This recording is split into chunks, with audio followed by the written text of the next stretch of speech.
Bossman show here with Coach Donald Hill-Eley of the Alabama State Hornets down in the Gump, Montgomery, Alabama, the SWAC conference. SWAC media days gone and past. Fall camp's up next. Coach, how you doing, man?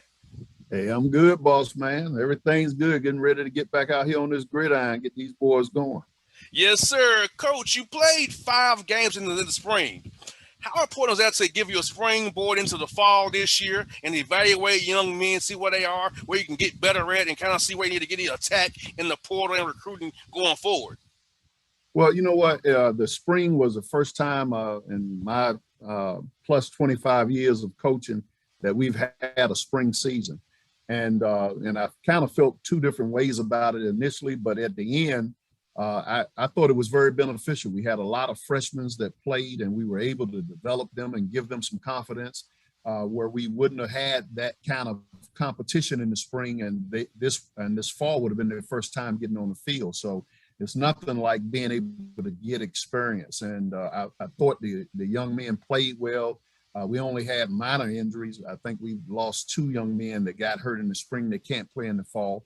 So we had to replace those guys. But I thought it was very beneficial, and I'm eager to see the production of our team and their effort once they return back next week.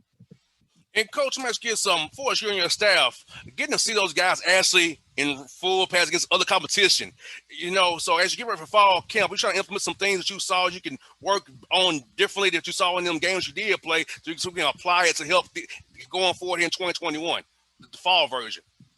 Right. And as a staff, we was able to, take those 5 games that we played, break them down, put them on the system, and really evaluate our scheme and really evaluate our players, which then gives us an opportunity, being that the pandemic allowed every student athlete that we had on the team to come back to play this fall. So now we're talking to the same crowd. You know, we're not talking to a whole new group of young men. The only new people that would be arriving at the team are transfers that we thought that could beef our team up, and a couple of freshmen. I think there's only about 5 high school freshmen that we signed, which is unusual because we normally would sign about 15 to 20 of those guys.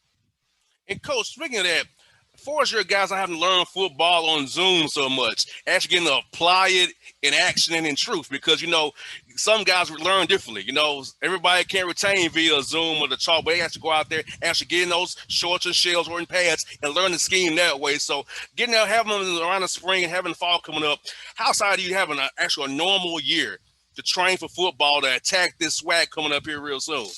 Hey, as I tell the coaches, we became great coaches. Can you imagine teaching a young man how to do a contact sport on a non-contact method? So I'm telling you to wrap up, and you in your living room at another house, I hadn't wrapped you up or touched you. So Zoom has really made us some great coaches. So you have to, sometimes when you're talking to them, tell them get their little brother in the yard, whatever that they need to do, whoever that they're having contact with, work on your drills, work on your footwork. So it's been tough, and I'm just looking forward to lining down, man, and be able to say a command in a room or on a field and see guys in their eyes what they're able to do, and getting off this Zoom. I'm about to zoomed out.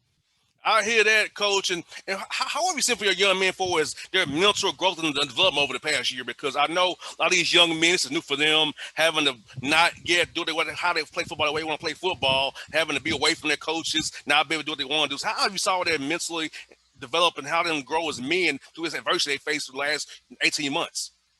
Well, I think the true growth and the true benefit of what going through this pandemic that they'll benefit from, we won't see that till years later.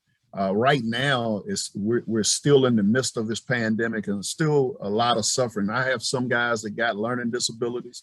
Well, their IEP would tell them that they shouldn't do distant learning, but that's all been available is distant learning. So I've seen those young men struggle, but then find ways to cope with the situation and get better. Other young men that normally hadn't been self-starters, I see them becoming self-starters because it's no one,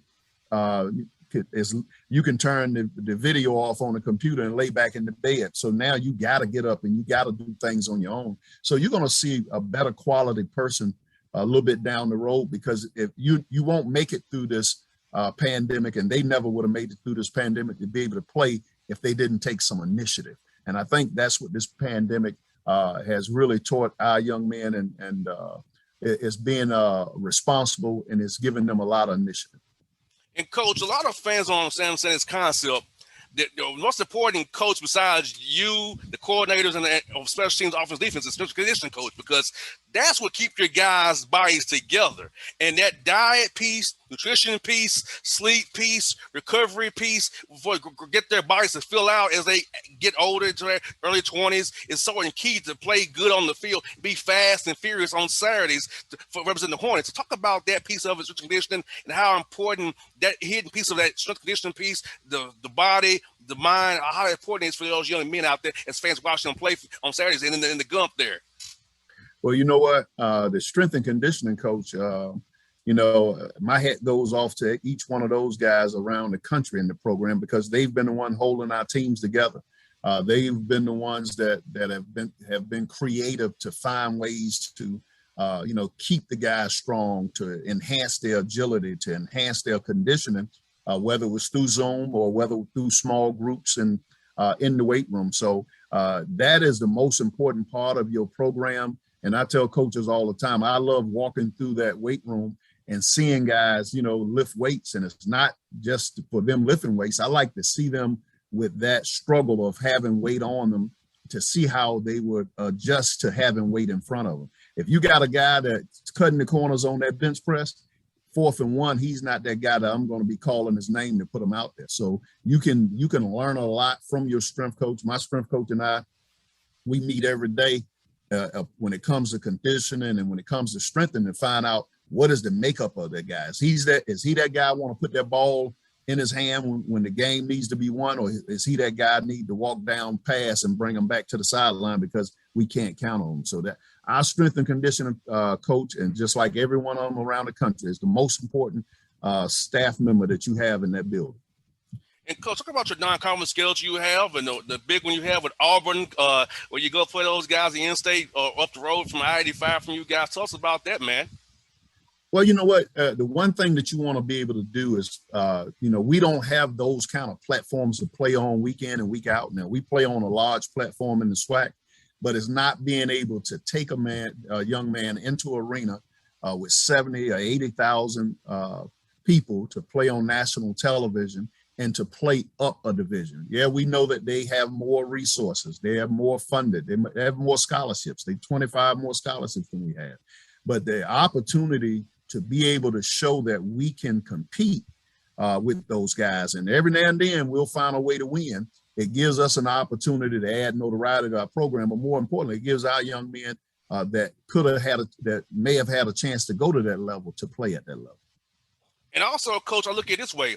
The transfer portal, guess what? Some guys at Auburn who not playing may say, hey, let me go to Alabama State because I can play there.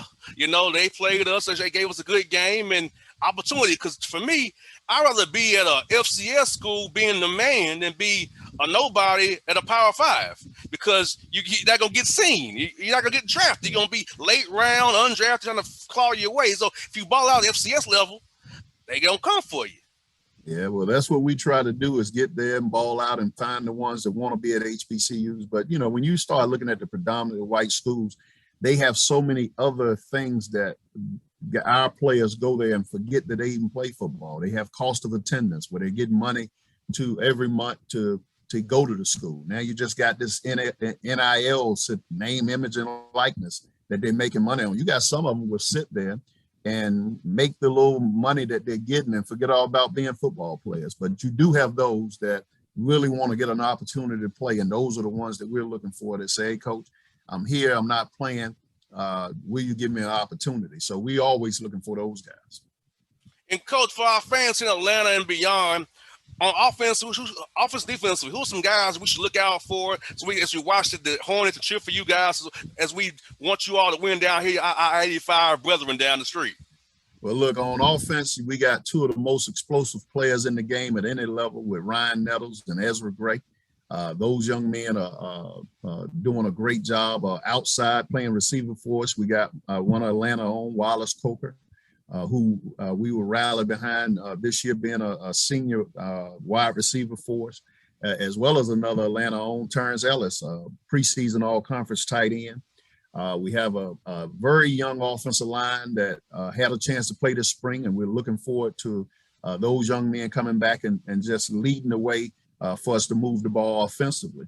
When you come on the defensive side, you can't be in Alabama if you don't have a Bubba.